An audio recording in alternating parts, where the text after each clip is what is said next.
JL, you're the author of numerous award-winning books for readers of all ages. When did you first realize you wanted to be a writer? I had been writing for a long time before I realized that it was going to be a career. I had been keeping diaries for school and just writing my thoughts for years, from the time I was 12, I think. My first year at university, one night we pulled an all-nighter and I was with my roommate, sitting on the terrace in a blanket, and we watched the other kids going to school in the morning, and it just hit me that nobody could know everything and that it was more important to be creative and expressive and to say what I needed to say. And I knew that writing was going to be my passion. As I write, the novel teaches me what I'm writing about, and sometimes the things even materialize in my life. Wondering if I'm encanting some of the things that I'm writing about, and that's become very interesting lately when I've seen things happen that I was writing about. For example, in Lovewood, I was writing about a virus, and then there was a virus. But with the children's book, it was a chance to use other media. So I was using my rhymes and Stephan's rhymes, and he illustrated it, and so we got to put art together with writing. A lot of times these days, children's books are kind of manufactured. They don't match the writer with the writer is not the same person as the illustrator. So in this case, we got to work closely together, and Stephan was both illustrating and writing, and I was writing as well. And so it was more organic, it wasn't mechanical at all. Many writers describe themselves as character or plot writers. Which one are you, and what do you find to be the hardest part of writing? I think I started out as more of a character-driven writer and moved toward plot, because when I got into the science fiction, it's much more motivated by ideas, and it's like a puzzle that has to fit together. The characters are still very strong, but there's more of a plot emphasis in Lovewood than the earlier books.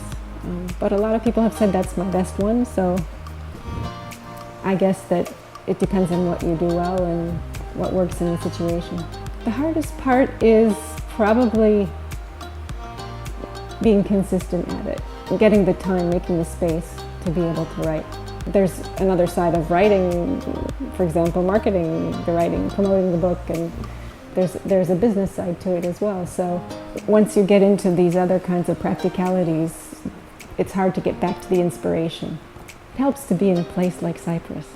Cyprus, as the name of the country denotes, is rich in copper. And I think that contributes to the energy and electricity that I feel here, and that so many people feel here. There's something really metaphysical about it. I think we're actually calling down energy to this area, and it's very inspiring. Stephan, Tuck Dragon brings to life the soothing tale of an outcast dragon who overcomes childhood fears, bravely lulling a pair of scary babies to sleep with his magical sand. What was the inspiration behind your book? Honestly, this was my bedtime story. I was writing it with my mom. I was learning to speak and make stories around the same time. Around 2 years old, we started, and only recently did we think of putting the story together in a book with the paintings and adding a touch of like who we are now in this moment after 20 years. I guess we just wanted to share that moment with other families, other children who are young in today's age. And we also wanted to do something different. What specific message do you want to convey through your work?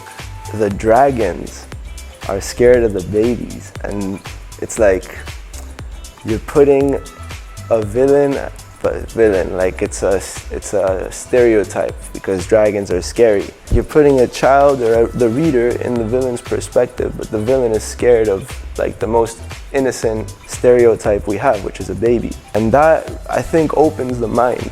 It gives a different perspective that's not really, well, it might be given, but to me it was rare. To me, I saw like the simple complexity of everything as like mind-opening, and just in general like the more options someone has, the more perspectives, the more choices they will feel free. JL, you've given so much over the course of your career. What are your goals for the future, and do you have another story on the boiling pot? Well, I was really glad to do the last book, Tuk Dragon, which involves painting. Getting into other media, getting into film, making one of the books into a screenplay would all be interesting to me. Yeah, and maybe even trying a non-fiction book. Why not? When I'm in Cyprus, I never need help getting up in the morning. I'm psyched. From the time I open my eyes, I know it's going to be a new day. So many different, strange, unexpected things have happened that I'm sure that more things can happen. So, if anything, the motto would be not to impose my expectation on the day. Let it happen so that I can see the opportunity or the things that are happening. Because if you bring your expectations to it, then maybe you see it a certain way and you don't see until afterwards, oh, I should have done this, I should have said that, or you don't notice what the possibilities really were.